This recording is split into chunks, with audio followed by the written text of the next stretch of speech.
Hey everybody, this is JDGaming, and today I'm back with a discussion video on pure decks. And basically I came to this idea when I was building elemental heroes for fun. I pretty much was starting off with my classic build. You know, what people think of for elemental heroes is you have a bunch of really cool monsters that just represent different attributes. You fuse them together with polymerization, and then you get a fusion monster that represents the combination of the two. And that's all fun and well, at least way back in like 2005 when GX was a thing.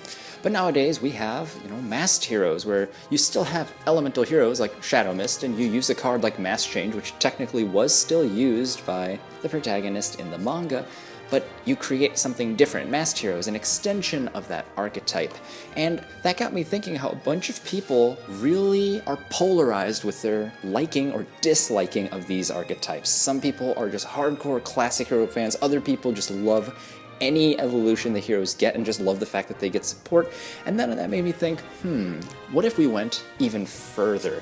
If you look at the competitive scene, last format, and even a little bit into now, one of the top decks is PK Fire, and that's a deck where you take Burning Abyss, you take the strengths and special summoning speed of the Phantom Knights and the Speedroids, and you're able to create this really interesting heterogeneous deck that basically has all these different components that synergize together, and pretty much you are using cards that happen to work together despite their names and making them run a very effective, efficient strategy that individual archetypes may actually not be able to accomplish because of their limited card pool. So that really begs the question, what is in a name in this game? And I personally think that while a pure deck may be an interesting idea for a challenge or whenever something new comes out, it's not necessarily something you always should try to do if you want to be competitive. Again, it depends on your goals. If you think to Burning Abyss, when they first came out, they didn't have access to many cards. So people would actually play Burning Abyss where they focused on just summoning multiple Dante. It wasn't until all these random cards came into the card pool that people even considered using Burning Abyss with another major archetype. And that really is just to show you that as a theme evolves, it's very likely that someone is going to push the limits of that strategy, take those strengths, and if their goal is to win big tournaments by surprising their opponents, they're going to go for the most effective plays possible. And I feel like anytime you make a pure deck just for the sake of it, you are limiting yourself for no reason other than, oh, Konami printed the name as something. And as a result, you're potentially limiting yourself from options that other clever players may be looking into. And again, if you're doing that just for fun, because you want to build a pure deck, that's good, but I don't know how effective that'll necessarily be in a competitive sense. The very nature of competition is just that you're supposed to try and take as much advantage of all the given possibilities that you and your opponent have, and make the most of those rules so that you have the easiest time winning. And the thing is, if you are limiting yourself in any way that your opponent doesn't see a purpose to do, then you're putting yourself back in a way that you really shouldn't if you are trying to put yourself in that winning mindset.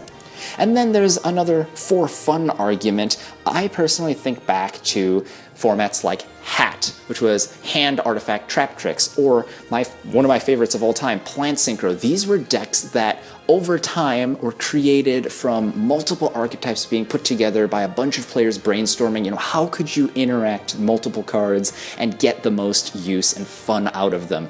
And if I imagine what this game would be without these types of conglomeration decks, then I just think it would have been so boring playing only one theme the entire time.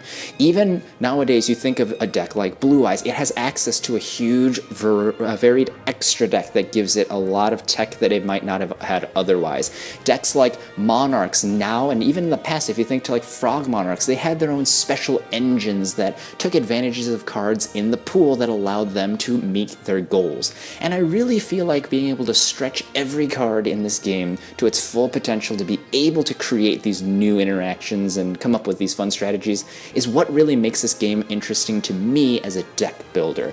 But, of course, as I said, there is always the fun and challenge of building pure decks down below. So let me know your thoughts in the comments. What do you think about the idea of a pure deck? Personally, again, I don't like the idea of limiting yourself to it just for the namesake, but if there's some sort of goal that you want to reach where I want to see what I can do with just this name, or you want to do some sort of challenge with it, I can definitely see the fun side of it, and that's basically what I did last week. But I'd like to hear your stories and experiences with that. So hopefully you guys enjoyed. This is JDGaming, and I'll see you guys next time.